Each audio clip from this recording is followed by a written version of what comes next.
Today at Robert's Guitar Dungeon, we're checking out the Les Paul Custom Black Beauty from Epiphone.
You know, I am the first to admit that I have not been real kind to Gibson and Epiphone as a company, particularly as it relates to their quality control over the last decade or so. You know, all the guitars that I've demoed, I've had issues with the build quality on, you know, or the quality, you know, the quality control on it in one aspect or another. This guitar, on the other hand, though, is very, very solid, and I have had this one for quite some time. I've had this one for 12 or 13 years now. You know, whenever Gibson or Epiphone seem to put the word custom on it, they seem to take that a little bit more seriously. Like I said, I've been the only owner of this guitar, and you can see its age a little bit because the gold hardware on it has begun to fade. and which is typical of gold hardware. A lot of people don't like gold hardware for that reason. Me myself, I personally can't imagine playing one of these guitars without anything but gold hardware on it. To me, it's just it's part of the fading on it is just part of the character, part of what makes it what it is. Again, as I said, I've had this guitar for a long time, and it has served me very well. This thing has played many gigs and been to many different band practices, and has been in all different types of tunings and setups and plugged into all different kinds of rigs. This thing has been with me for a long time. For the longest time, I didn't want to demo this thing on YouTube because it's been around forever and there's a zillion different videos out there on this guitar. You know, I got to thinking about it, and I pulled it out to do a video with it here just a couple of weeks ago, and you know, I was like, you know what, I really need to tell the world about this thing. So for whatever reason, I've played a lot of Epiphone Les Paul Customs over the years, and I've played a lot more good ones than bad ones. You know, they seem to pay a lot of close attention to detail when they're putting these things together. It's got all the typical quirks of a regular Gibson Les Paul, in that it's, you know, the G string, of course, it's a 24 3/4 inch scale.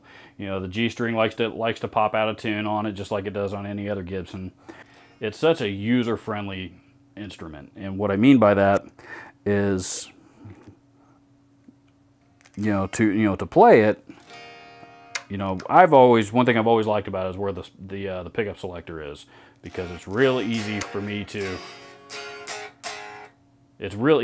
switch over to the neck pickup and back to the bridge with it right there, because it's like right there in my strum stroke.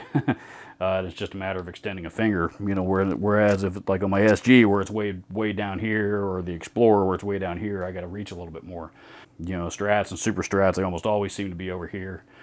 You know, very few guitar designs have the pickup selector right there on that on the upper bout, and you know, for me, that's a perfect location. That's that reason alone really is one of the reasons why I absolutely love Les Pauls. You know, that said, this guitar is a couple things that are unique about it.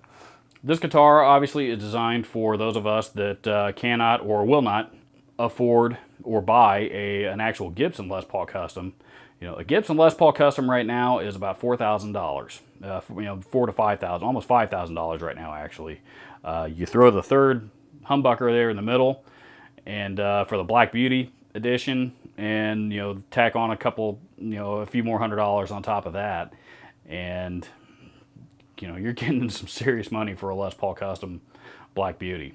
This design, of course, has been around since the 50s, and you know, the vintage models are worth a lot of money on the vintage market these days.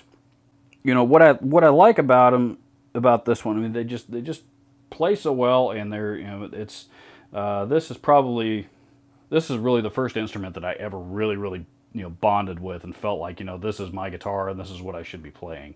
Is a Les Paul. This is what made me a Les Paul guy. Of course, I'm a huge Metallica fan, and you know, Kirk Hammett has been, you know, he's been playing a Les Paul Custom. He almost always plays a Les Paul Custom when they play Fade to Black, and you know, I'm pretty sure he wrote the solo, all the lead parts to that song on a Les Paul Custom. You know, of course, Peter Frampton is very famous for the 3 pickup model. There's just a ton of history with these things. There is really no faults. I really have no faults. Nothing that I can really critique about this guitar. I take it back. There's one thing. You know, the electronics that come in these things are the Epiphone, what they call the Epiphone Alnico Classics. They are basically an import version of the Gibson 57 Classic. They are a little on the muddy side, generally. This particular guitar, you know, they actually sound pretty good. I've always managed to get a fair amount of clarity out of these, fair amount anyway. You know, they're not the best pickups in the world, but I've always managed to get a fair amount of clarity out of this particular guitar. I have played others that the electronics in them are subpar at best. This, like I said, this particular one has always performed well. One thing about this guitar and how it's wired, this is a 3-way pickup selector. So what that means is in the treble position, that's the bridge, technically. The middle position is the middle. And the neck position, the rhythm position is the neck, of course. Now, I never noticed this really until somebody pointed it out, and it's just because I've been playing it the way it's wired for so long. But that middle pickup really never turns off. When you're in the middle by itself, that's actually really all three.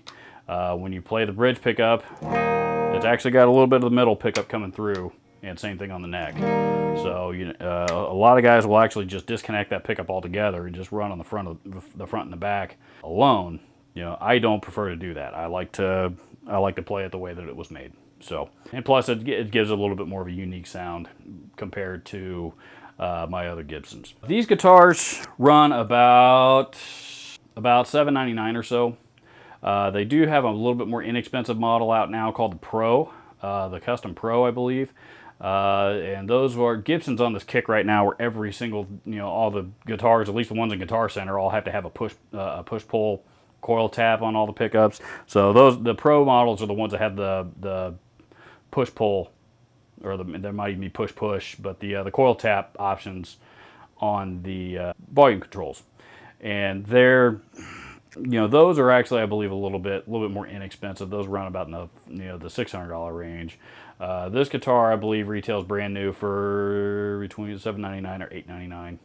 So these are fairly inexpensive. You can actually pick them up on the used market for about $300 or $400. Very, very affordable. Like I said, if you don't want to spend money on a Gibson Les Paul, this is a good option.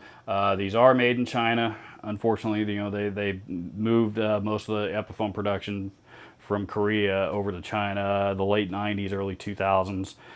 This is a made in China model, so what you're looking at here is pretty much what you're going to buy. But they are still made in China. There's really not a whole lot left of the Korean-made Epiphones anymore, unfortunately, because those were excellent build quality. But that said, these are the build quality on the customs anyway is still, they still seem to take quality control on this one pretty seriously. Money well spent. If you don't like the pickups and the electronics in it, that's relatively inexpensive to upgrade. You can do that for probably a couple $100. Put something into your liking. If you don't like what comes in it, you have an actual Les Paul. As always, any and all applicable links down below. Please don't forget to hit the subscribe button if you haven't already. Thanks for watching. We'll see you again soon.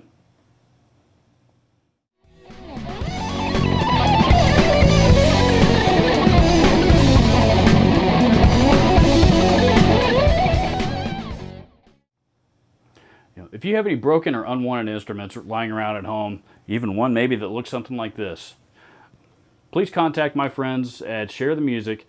You can find them on their Facebook page at www.facebook.com/sharethemusicindiana and learn how you and your broken or unwanted gear can help change a young person's life.